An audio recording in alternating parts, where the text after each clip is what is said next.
Canada दशकों से खालिस्तानी आंदोलन का समर्थन कर रहा है।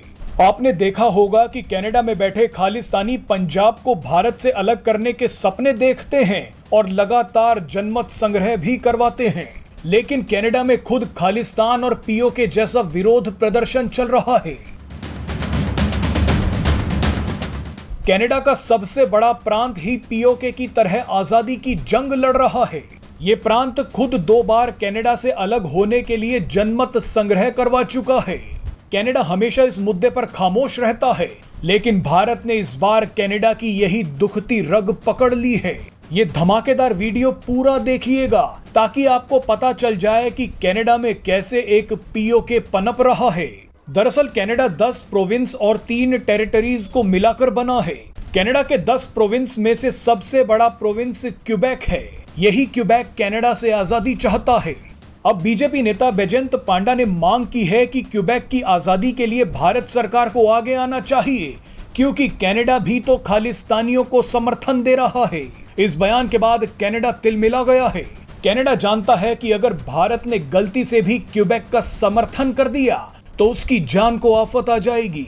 चलिए अब आपको बताते हैं कि कनाडा का क्यूबेक प्रांत आजादी की मांग क्यों कर रहा है। ज्यादा इतिहास में ना जाते हुए जल्दी से आपको बता देते हैं कि कनाडा 150 वर्षों तक फ्रांसीसी उपनिवेश रहा था। 1760 में ब्रिटेन ने कनाडा पर हमला किया, जिसकी वजह से कनाडा 2 टुकड़ों में बंट गया। पहला टुकड़ा था अपर कनाडा, जिस पर ब्रिटेन का कब्जा हो गया, और दूसरा टुकड़ा था लोअर कनाडा, जहां फ्रांस का कब्जा बना रहा। जिस लोअर टुकड़े पर फ्रांस का कब्जा था, आज उसी को क्यूबेक बोलते हैं। ब्रिटेन ने कनाडा को 1867 में सत्ता सौंपनी शुरू कर दी थी, लेकिन कनाडा पूरी तरह से इंडिपेंडेंट देश 1982 में बना। इसीलिए कनाडा पर ब्रिटिश प्रभाव ज्यादा हावी रहा। लेकिन क्यूबेक पर फ्रांस का कब्जा होने की वजह से वहां के लोगों की भाषा और संस्कृति बिल्कुल अलग हो गई। क्यूबेक प्रांत में 80 से 90% लोग फ्रेंच बोलते हैं। यही लोग कनाडा से आजादी मांग रहे हैं। क्यूबेक के लोग खुद को ब्रिटेन के प्रभाव वाले कनाडा से अलग मानते हैं।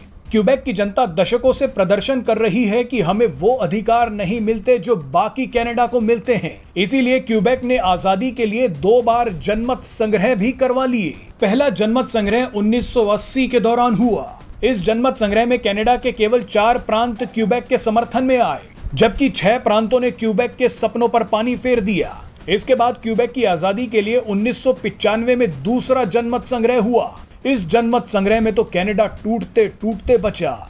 1995 के जनमत संग्रह में क्यूबेक की आजादी के पक्ष में 49.4% वोट पड़े, जबकि क्यूबेक की आजादी के खिलाफ 50.6% लोगों ने वोट किया। सिर्फ 54,000 वोटों की वजह से क्यूबेक आजाद नहीं हो पाया।